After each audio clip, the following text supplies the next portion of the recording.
भागीरथपुरा जल त्रासदी को लेकर मंगलवार को इंदौर में भारी राजनीतिक गहमागहमी देखी गई। प्रशासन द्वारा धरना प्रदर्शन पर प्रतिबंध लगाए जाने के बावजूद कांग्रेस नेताओं ने बस्ती में दाखिल होने की कोशिश की।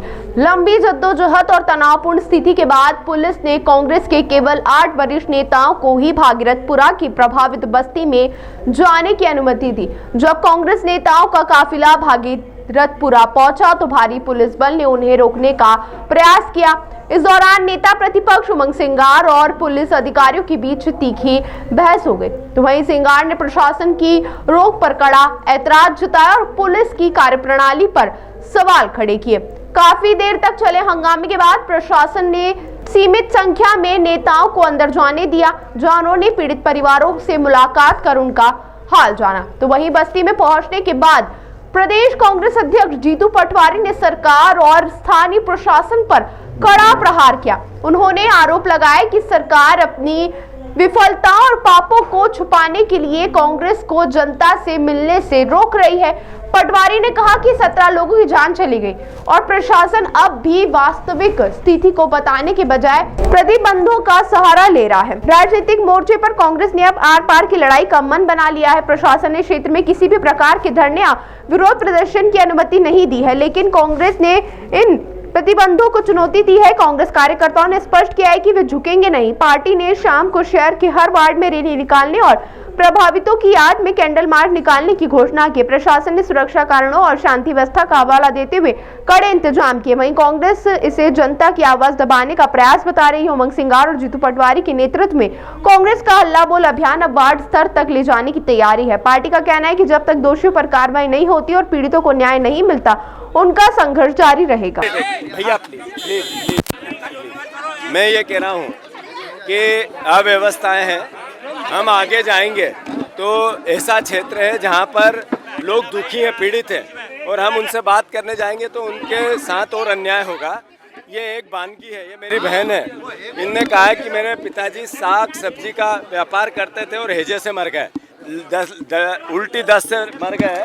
ऐसे में बहन ने कहा कि भैया हमारा कोई पालन पोषण करने वाला नहीं है, हमारे परिवार की हत्याएं हुई, सरकार और जगह तो 1-1 करोड़ रुपए मुआवजा देती है और हमारी जान की कीमत 2 लाख रुपए। मैंने गलत तो नहीं कहा भाई? मैं सही तो बोल रहा हूँ। ये बात में अगर सरकार ये कहे कि जीतू पटवारी उसके मन से बोल के चला गया तो ये तो नहीं कर रहा हूँ मैं। सरकार का इनका मानना है, परिवार का, कि मेरी पिताजी की मौत की कीमत 2 लाख रुपए है, जिसमें मध्य प्रदेश के अधिकारी एक पंचायत के इंस्पेक्शन में 1.5 लाख रुपए का काजू बादाम खा गए और उनकी हत्या 2 लाख रुपए में कर दी। तो 1 करोड़ रुपए इनका मुआवजा मिले, कम से कम ये राहत तो दे सरकार। ये मेरी मांग है, मैं गलत तो नहीं कह रहा हूँ भाई? तो मैं अनुरोध करता हूँ, बाकी की बातें आगे करेंगे क्योंकि ये एविडेंस है। और मरे तो हैजे से पानी सही है। बहुत दिन से आपने शिकायत की थी, शिकायत करने के बाद लोगों ने कोई कार्रवाई की। ये शिकायत कर करके मर गए। सबसे स्वच्छ शहर था, उसके बाद कितने महीने से शिकायतें हो रही थी? 3-4 साल से शिकायत चल रही। 2-3 साल से शिकायत चल रही। आप बताओ भैया, यहाँ के कौन नहीं बोल पा रही? बहन तो कोई नहीं बोलो, मैं गलत हूँ? अच्छा बच्चा है, कितने दिन से शिकायत हो रही थी? मैं हर दिन एक कंप्लेंट हमारे यहाँ से हर दिन जाती थी एक कंप्लेंट। चेंबर चौक रहता था, चेंबर की कोई सफाई नहीं हो रही थी। मेरे घर घर जाने का मन है, पर ये अव्यवस्थाओं के कारण जाएंगे और फिर ये हमारे पे आरोप लगाएं कि जीतू पटवारी ने ऐसा कर दिया। तो मैं एक बानगी मान के फिर आऊंगा वापस अकेला। तो मेरी बहन ने कहा कि इनकी सबकी मांग है कि 2 लाख रुपए जान की कीमत नहीं हो सकती, और पहले जिनने हत्या की उन पे मुकदमे होने चाहिए, जिनने गड़बड़ करी उन पे कार्रवाई होनी चाहिए कि नहीं? केवल लिपापोती ऐसा है, ये क्लियर हो गया कि ये सरकारी हत्याएं हैं और 30 से ज़्यादा हत्याएं हुई है। सरकार आंकड़े छुपा रही है। 1 करोड़ रुपए मुआवजा दो और दोषियों को सजा मिले। जो मंत्री है वो नैतिक जिम्मेवारी ले और वो इस्तीफा दे। बस अभी कांग्रेस की, अभी आगे बात करते हैं।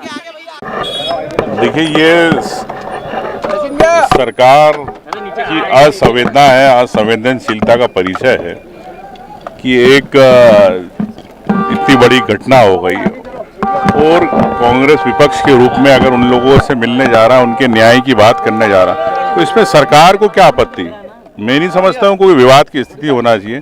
बड़ी शर्म की बात है, पूरा इंदौर देख रहा है कि किस प्रकार से भारतीय जनता पार्टी प्रशासन का दुरुपयोग कर रहा है। और हम सबसे बात करेंगे उनको न्याय मिल रहा है कि नहीं सरकार से, उनको अधिकार जो उनके थे, जिनके आज घर के चिराग बुझ गए, उनको लेके मैं समझना चाहता हूं। और अगर वास्तविकता को लेके अगर हम लोग नहीं समझेंगे तो क्या सरकार क्या मनमानी करेगी? इंदौर के अंदर मनमानी नहीं होने देंगे भारतीय जनता पार्टी। ताज़ा खबरों के लिए सब्सक्राइब करें JSR टाइम्स और साथ ही नोटिफिकेशन पाने के लिए बेल आइकन को दबाएं।